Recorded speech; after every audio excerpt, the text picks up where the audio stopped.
Here's another brush pile. Instead of burning, I started putting brush piles up, and they're really beneficial for wildlife and your soil, way better than burning. They provide habitat for overwintering amphibians and stuff, and without them I would not have as many lizards or diversity or as much nutrition and moisture in the soil.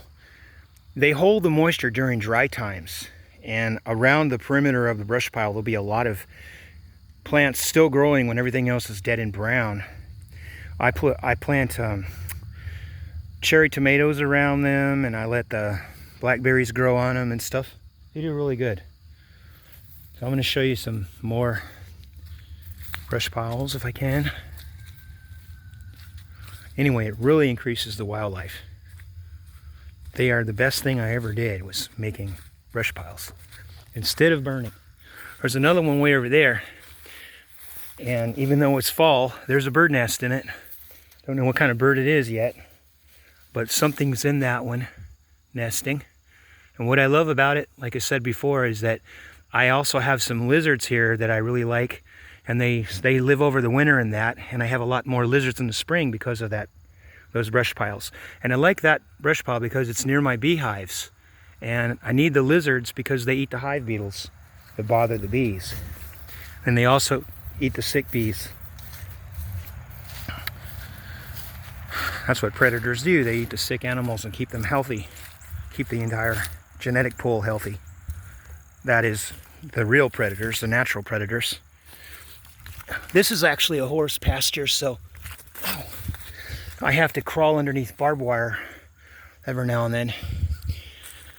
I keep my horses in a single strand of barbed wire.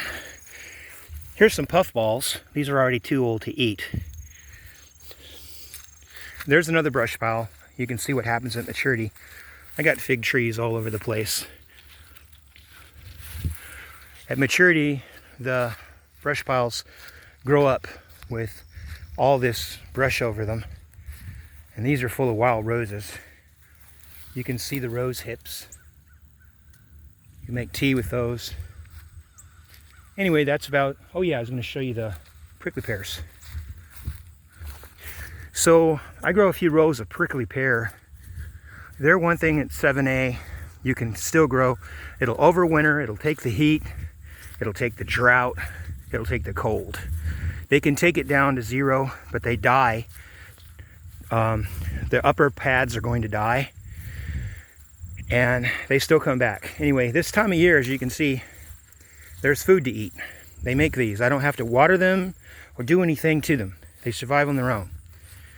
And I put like old logs next to them so that they retain moisture for them and fertilize them. See, there's old logs. That's how they keep a lot of moisture, and they grow better fruit that way. I'll go show you my next row.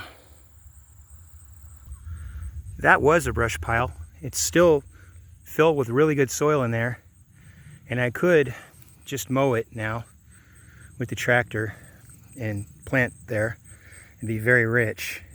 But that brush pile has provided so much habitat and overwintering hibernation areas, and it's really produced some good soil. All the limbs and stuff I throw into that, so much better than burning. Anyhow, there's a lot of figs out here, but that right there is my prickly pear, another prickly pear row. Now this is an experiment. This is it's a guava, not really a real guava, but it's called a pineapple guava. And it's supposed to be able to take the cold, but I doubt it can take 7A, but I've got 3 of them anyway. See, I have to put them in these cutout tires because if I don't, the horses will step on them. And I might mow them by accident when I bush hog. I don't bush hog except in the middle of winter, right around the end of hunting season. That way the animals have a place to hide during hunting season here and plenty of forage to eat. And I mow when no animals are nesting in February, so it keeps it a meadow and it makes it richer, and you can see all the different diversity. And I was surprised to find out that the horses enjoy eating most all of these weeds. Now, an animal might not want to eat a weed most of the year, and then a certain time of the year, it seems every one of them becomes edible. And a lot of stuff that they're claiming, that the Monsanto, who controls the USDA, claims is poisonous, my animals eat it and love it.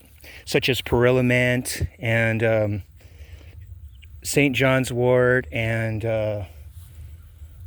they eat Johnson grass. They eat all kinds of stuff that the government says you have to spray. It's not the government, it's the corrupt corporations that control the USDA. The USDA has to make that list, and they use Monsanto people to do it.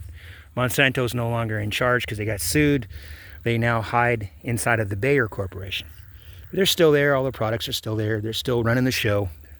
I'm sure those men are still getting appointed to run the USDA every 4 years by every president that gets in since 1957. Anyhow, these fruits on these prickly pears, they take zone 7. You can see how prolific they are. There's a lot of them. Now, this is from neglect. This right here is honeysuckle that I let just grow right over everything. The deer will have that ate up because honeysuckle's evergreen, and when it gets cold in the winter, they'll get hungry and they'll eat every one of these leaves. They're delicious to them. And it'll all be barren by February around this fig tree. This is an Italian longneck yellow fig. Very big, very delicious honey type fig. What's amazing about honeysuckle is it's still feeding my bees, which are right across over there. Do you see the honeysuckle flowers? Here it is, almost November in 7A, and they're blooming. What a wonderful plant. And this is really good because the hummingbirds are on their way south, and they're desperate for something to eat. And now there's more hummingbirds than there used to be here where I'm at, because they have food all over this place for them to eat on their way south. Natural, healthy food. But you can see more prickly pears. There's a honeybee on looking at them. He's actually probably looking for the aster flower. They love the honeysuckle flowers too. So there's that. There's this row. The row.